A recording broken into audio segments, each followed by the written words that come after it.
Good afternoon and welcome to the May meeting of the Tennessee Fish and Wildlife Commission. I'm Harold Cannon. I'm the chair of the commission. We really appreciate y'all being here today, and it is fun to be in this part of Region 2. At this time, I've asked Commissioner Jeff McMillan to lead us in the invocation and Pledge of Allegiance. Stand, please. Let's bow our heads. Our Heavenly Father, we are so thankful for the opportunity today to come together to glorify your creation.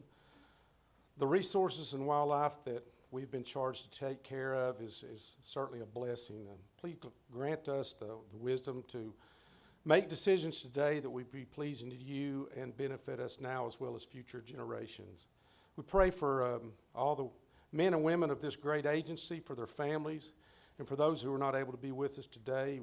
We're extremely grateful to learn that Commissioner Watson got a good report today from his doctors and actually is on his way home. We want to also pray for our country, its leaderships, for all the servicemen and women who've passed through this base, and for all those who will serve our country in the future. We ask this in Jesus' name. Amen. Amen. I pledge allegiance to the flag of the United States of America and to the republic for which it stands, one nation, under God, indivisible, with liberty and justice for all. Thank you, Commissioner. Danette, would you mind doing the roll call? And I'm sure Barbara Hayes is at home watching this, doing the roll call herself, but we're going to let you lead us today. Chad Baker. Here. Jim Bledsoe. Here. Harold Cannon. Here. Jeff Cook. Here. Bill Cox. Here. Kurt Holbert. Here. Connie King. Here. Jeff McMillan. Here. Jim Ripley. Here. Bill Swan. Here.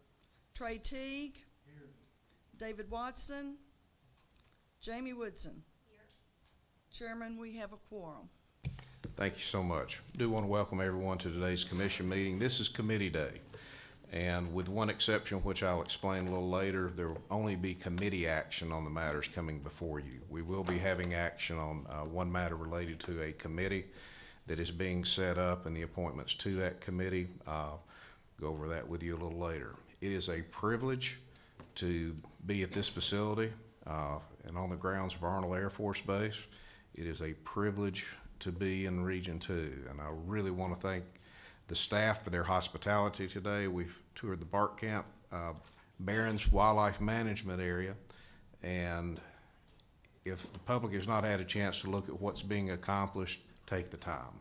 If you wonder where your license dollars go, that is a phenomenal example of what good stewards our staff is being of those dollars. I'll mention this briefly. Commissioner Watson was having some tests. He got some good results today. We were pretty excited about that. We have a number of other staff members who have lost family members this week. Our Moment of Freedom coordinator, Shane Hall, is continuing to battle cancer, and we would sure appreciate the prayers going out to those families. I mentioned that it's a privilege to be here, and the fact that we get to gather in this room, talk about season setting, the stewardship of our resources in this state is indeed a remarkable privilege. And it's a privilege that's been granted to us by the men and women who serve in the armed forces on the very, who have the grounds that we are on today. Doing the pledge has been a little out of the norm on committee day. That just changed for the rest of the year because that reminds us of what we've been given. With the privileges, there's responsibility. And I would ask this of everyone who is going to speak today, and that is the best answers come when we have good, healthy debate. And that debate is founded in respect and civility. That's the way today's proceedings will be conducted. You won't hear much from me, probably thankfully, today. The different committee chairs will be running their portion of this meeting. I do remind the commission that this is for committee discussion today. If you are not on a particular committee, let's let them have the freedom to discuss the matters first. A couple of housekeeping matters, and that is There will be one matter coming before the Budget Committee regarding a budget expansion related to the study of the dilemma that we're having with our turkey population right now. Commissioner Watson's request, who chairs that committee, we will be having a joint session between Budget and Wildlife, and at that time, both committees will interact as if it was one committee, and then come together for a recommendation that will come before the commission tomorrow. Commissioner Bill Cox, who is the vice chair, will be heading up the Budget Committee discussions. Let's see, one other thing, bear with me just a second. If you have cell phones on, do me a favor and turn them off or turn them to silent or whatever you need to do, whatever works for you. But that's part of the respect thing here. And with me saying that, mine will probably go off, but I think it's on silent right now. Again, we thank each of you for being here. A couple of folks that I want to mention, Dr. Charlie Hatcher, state veterinarian with the Department of Agriculture. Very grateful for him being here on the discussion of the chronic waste disease. Terry Lewis, who is president of CORA, as well as the Tennessee Wildlife Federation. Mr. Mike Butler with the Tennessee Wildlife Federation, who's always here and always watching after the interest of the resources in this state and the sportsmen and women who get the chance to use them. Dr. Craig Harper, University of Tennessee. Ron Crabtree with Quail Forever. If I've missed anybody, please forgive me and I'll catch up at the break. But with that said, let's get into the agenda. I'll turn this over to Commissioner Trey Teague, who chairs the Wildlife Management Committee. Thank you, Chairman Cannon. This time I'd like to introduce Mark Goodwin, Chief of Wildlife, to discuss big game hunting and trapping seasons and bag limits.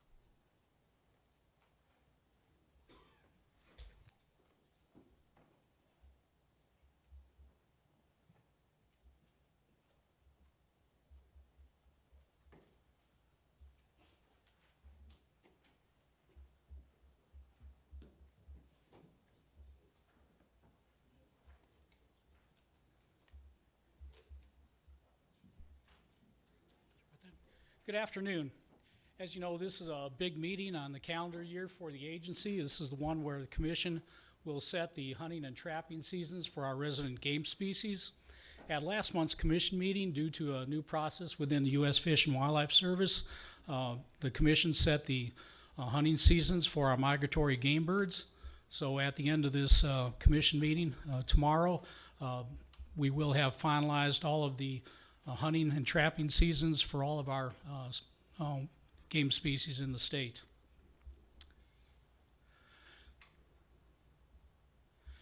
Our agency over the last several decades has done a tremendous job in restoring big game species across the state. And for quite a while now, we've had hunting opportunities in all 95 counties for white-tailed deer and wild turkey, and we have good fairly stable populations of black bear and also elk, which are open to hunting in areas in East Tennessee. Along with all the other those species being considered, there's a whole host of small game and fur bears. For those particularly in the audience, a little overview of our season setting process. As the hunting seasons begin, actually in late August when the squirrel season opens, as the hunting seasons progress through the fall, our agency personnel will be involved in collecting harvest and other data throughout the fall. And while there are still hunting seasons that are open in January and February, at this time of the year, we specifically invite the public to comment, provide us their recommendations and thoughts on the hunting and trapping seasons. In March, we've typically finished crunching our data at that time, and we begin meetings within the agency, the internal meetings, to decide on our agency recommendations. Again, these are presented to the commission during the April meeting and with action taken by the commission at this meeting that occurs in May. Immediately following this meeting, we will continue to finalize the hunt guide, which is targeted to be printed and distributed about the 1st of August. Would like to recognize and just thank all the agency people that are involved in the management of our wildlife across the state and those that participate in our season setting process. As we have these internal meetings, we look at a lot of things, and of course, the number one thing that we consider is the needs of the resource. We look at all the data that we've collected, including information we may have gotten from hunter opinion surveys, and also input from our field personnel. Again, we take into account the comments that we receive from the public and also requests from the commission. At first, this happens on a regional basis where the various work units and lands management personnel and biologists meet as a unit, and the various law enforcement districts, they develop their recommendations within each region. Each region develops their recommendations, and then we have one final agency meeting to develop our unified recommendations that are presented to the commission. The proclamations that we'll be considering today and the presenters, first of all, will be Proclamation 16-32, statewide big game hunting seasons and bag limits. First presenter will be Chuck Yost, one of the two assistant chiefs of the Wildlife and Forestry Division, who will address the deer recommendations. John Mike, who is the Regional Wildlife Manager in Region 4, will address elk recommendations. And Joy Sweeney, who this year took over as our Wild Turkey Coordinator, will address the turkey recommendations. Next is Proclamation 16-33, Wildlife Management Area Hunting Seasons, Limits, and Miscellaneous Regulations. And Joy, again in her role as the WMA's Coordinator, will address those along with Proclamation 16-34, Hunting Seasons on National Wildlife Refuges and other federal areas. Then we get into Proclamation 16-35, statewide fur bear hunting and trapping seasons and bag limits. And Roger Applegate, one of the many hats he wears, is our fur bear coordinator. He will address those recommendations. Then Proclamation 16-36, the manner and means of hunting, taking, and trapping. And Lieutenant Colonel Cape Taylor, Assistant Chief of Law Enforcement Division, will address that proclamation. The last proclamation that will be brought forth before the commission is Proclamation 16-37, which reproclaims the Holston Army Ammunition Plant as a waterfowl refuge. Joy Sweeney will present that. That will conclude all of the proclamations, and last on the agenda for the Wildlife Committee then, Chuck Yost will provide an overview for the commission on the agency's chronic wasting disease response plan. If it is okay with Commissioner Teague, then I will call Chuck Yost to the podium and begin the presentations.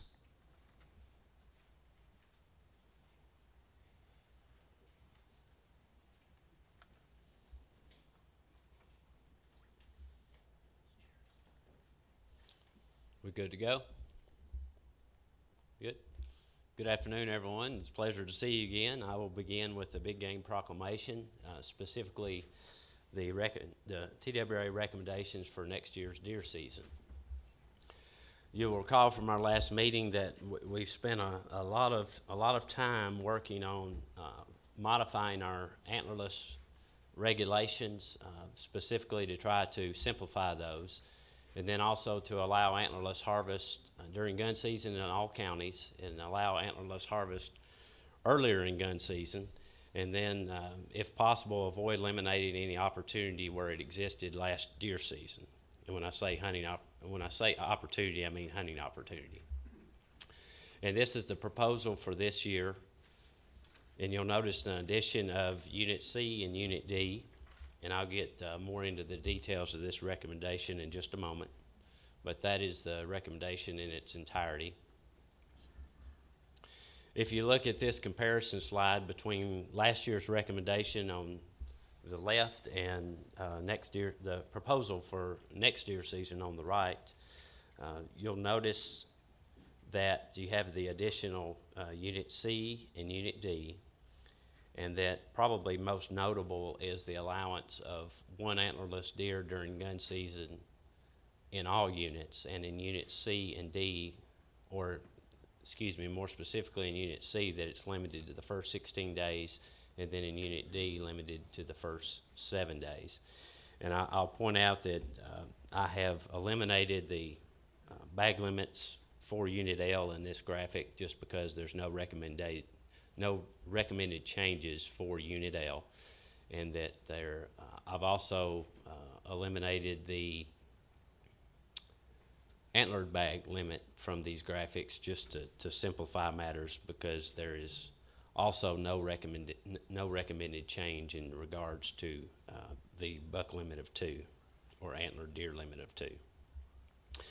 And this will eliminate the need for a non-quota hunt table, which you'll probably recognize from previous years, and simplify the regulations to what you see here. So your antlerless bag limits for Unit A, B, C, and D, and then you notice the some modifications to Unit A and B, and then the additional units. And none of this information has changed since the April meeting. This is the exact recommendation we discussed then. Now, under this proposal, the most significant changes are as follows. All of these antlerless gun hunting opportunities begin on opening day of gun season. And then in the counties outlined in green, these are counties that would have antlerless gun hunting for the very first time, or that did, I guess I should say, antlerless gun hunting opportunities that they did not have last deer season. And in the red counties, they have an additional 2 to 9 days added for antlerless hunting during gun. And then in the yellow counties, these counties would be open for antlerless harvest throughout the gun season.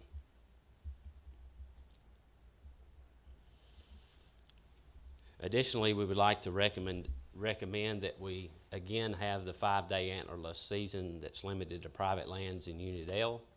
This is the exact recommendation that we had this past year. No change. Per the April Commission meeting, the Commission asked the agency to review the current definition for antlered and antlerless deer. And just for review, this is currently the way the regulation reads. It says the statewide antlered buck limit is 2, and that antlered deer must have antlers a minimum of 3 inches in length on buck only or antler only hunts. And antlerless deer are defined as deer with no antlers or deer with antlers less than 3 inches in length. Now, this definition was created early on to protect those from being mistakenly shot during the deer restoration period. And there was no agency recommendation to change this. And the mindset is it creates an allowance for hunters to shoot a small antlered deer thinking it is a doe. And then also there's uncertainty how this might impact the overall harvest. That in saying that, I'm not indicating that it could have a negative impact. It's just at this point we're not exactly sure how it might impact. Now, whether these definitions remain the same or are changed, TWRA will be able to continue capturing the data for the sex of deer harvested and be able to determine whether or not, when a deer is killed, if it counts against an antlered deer limit for a hunter. So based on the Commission asking us to review this definition and provide an alternative to you today, I provide that to you now. The language would be the statewide antlered deer limit is 2, and that antlered deer are male or female deer with antlers protruding above the hairline, and antlerless deer are female or male deer with no antler protruding above the hairline.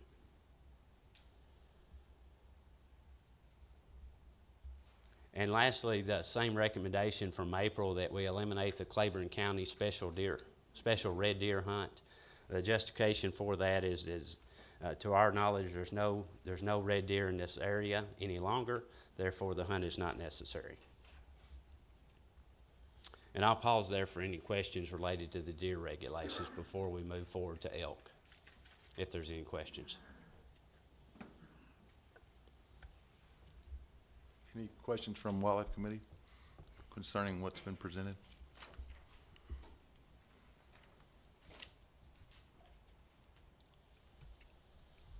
Commissioner Teague, with your permission, why don't we take the committee questions that you've done, but with respect to public questions, we'll take them all at one time for both the deer and the elk. And I would remind the public that any comments or questions that you have, please direct them to Chairman Teague. Likewise, if there are any amendments being proposed by the committee, I would ask that you be very clear on what that amendment is, so that Danette can make that a part of the record. Is that all right, Commissioner? Thank you, sir. If we're gonna make an amendment, we can do it at the end when when we do the entire proclamation. Thank you. Anybody from the audience? With that, I'd like to invite John Mike up to present the agency recommendation for elk. Don't let me mess up like I did last time. Good afternoon. I'll try to go through this and be as brief and as clear as possible. This is almost identical to what we presented this past April. Within this recommendation, we're recommending 3 private land elk zones. Elk Zone 1 is Kimball, Claiborne County. Elk Zone 2 is Scott County. Elk Zone 3 would be Anderson and Morgan. Within the bag limits, season dates, and quotas, within this 3 zones, it's gun, muzzleloader, archery. We set the dates to coincide with the hunt on North Cumberland Wildlife Management Area, which is basically the 3rd Monday of October through that Friday. Within that, there will be 3 permits, 1 permit per person, and the bag limit is 1 antlered elk. Also, within that, we recommended a juvenile permit. Season type is the same, gun, muzzleloader, archery. And it will also coincide with the juvenile hunt on North Cumberland WMA, which is the first Saturday and Sunday following the 3rd Monday of October. 1 permit, and the bag limit is 1 antlered elk. Some of the regulations we're recommending is that all the elk that are harvested need to be checked out at the North Cumberland Wildlife Management Area office. That we would like to have the harvest locations, and that can be accomplished in 2 ways. Either by providing a GPS coordinate or taking or accompanying the hunter to the harvest site. Use or possession of electronic tracking equipment will be prohibited, and also it's the responsibility of the successful applicant to get permission to hunt, and within that the agency does not or will not guarantee hunter access on private lands. And also within that, this permit is for private land only. Hunting on public lands, and I'll show that map again here in a few moments, hunting on public lands will be prohibited. Part of the justifications, this will allow hunting opportunities on private lands. It creates an additional method for landowners to deal with elk depredation issues. It creates an opportunity for mitigation to landowners with elk depredation problems. And hopefully through that, where these landowners can lease their elk hunting rights and gain some monetary value on these, monetary compensation for some of these damages, it increases the tolerance levels concerning elk inhabiting their property.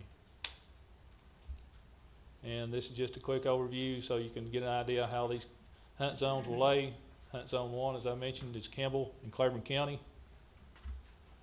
Hunt Zone 2 is Scott County, and Hunt Zone 3 is Anderson and Morgan County. And this is part of the reasoning that we had in saying no hunting on public land. Within those 3 elk zones, you can see all the public land that's available. Part of that is the big South Fork National Recreation Area that you see up there in the far left upper corner of Scott County, and then there's state forest, state parks, other WMAs within those counties.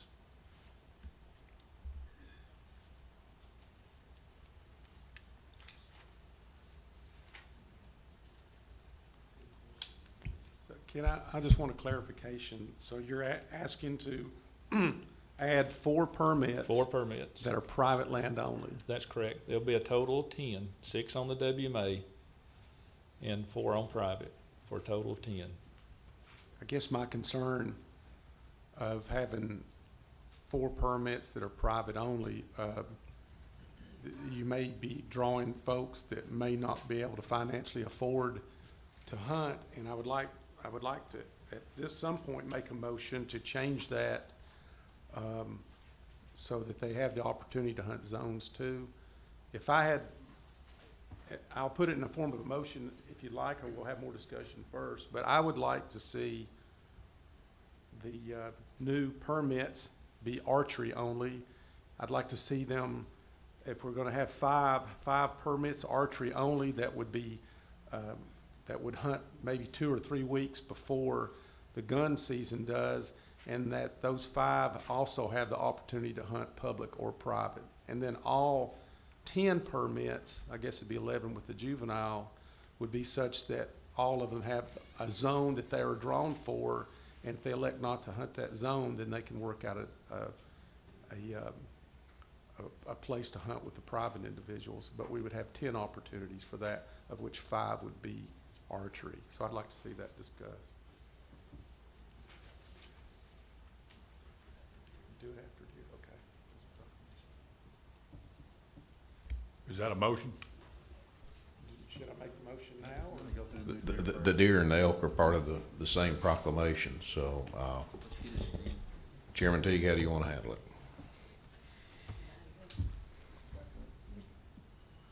Let me make the motion. My motion would be for all 10, additional 5 permits to what we already have now, to amend the current elk seasons, to add 5 archery tags. So we'd have a total of 10 permits that are drawn for, plus 1 juvenile. The juvenile obviously can use any weapon, and the juvenile also can work out their own arrangement too. If I understand your recommendation, the juvenile stays the same. That's the one we already It can have in hold all existence. zones, okay. So we have 5 new, I want to propose that we have 5 new permits, of which are archery only, and they would hunt. I guess we need to discuss that before tomorrow with the agency of what they'd like to see, but a separate week that the current gun season is, and those 5 would have a zone that they will also draw for, but they would also have the opportunity to use private land access if they want to work that out on their own. Is that clear as mud? Yeah, point of clarification, what we are doing is we are taking staff's recommendation, and a motion has been made to amend that portion of staff's recommendation related to elk, whereby the 5 current elk tags that have been issued, plus the 1 juvenile elk tag, will have the option of hunting either assigned unit areas or private property, plus an additional 5 archery only tags will be added to this, which will also have the option of either public or private land. Have I stated that correctly, Commissioner McMillan? Correct. And I assume that when we designate the draw, it'll be a draw for archery and a draw for gun. And I assume that we want to keep the 1 permit that is auctioned off as gun, or it could be either weapon, but they can use gun. Okay, and the archery season would be earlier than the gun season. That is Commissioner McMillan's motion. Is there a second to that Second. motion? I have a motion and I have a second. Amend the proclamation 16-32 concerning elk to change the existing elk gun tags where they can be hunted on private lands as well as our public lands, and the creation of 5 additional archery tags that will be drawn to hunt private land, or excuse me, our public land, and also have the option to hunt on private lands. And it will be at an earlier date than the gun hunt, if that's clear. Any discussion from the commission? Mike, when is the And since Steve's not here, when is the prime bugling up there? It's usually around, it starts around the third week of September and runs through, Terry Lewis is here, and I'm sure Terry can probably give you the exact dates, but, from my memory, it's around third week of September through around that second week of October is basically the best. Okay. Y'all like to discuss tonight or after the meeting and figure out what time for the bow hunt would be? Yes, sir. Provide good opportunity and also be conscious Yes, of sir. the We'll resource. need some time to discuss that for sure. Okay. Any other comments from the commission?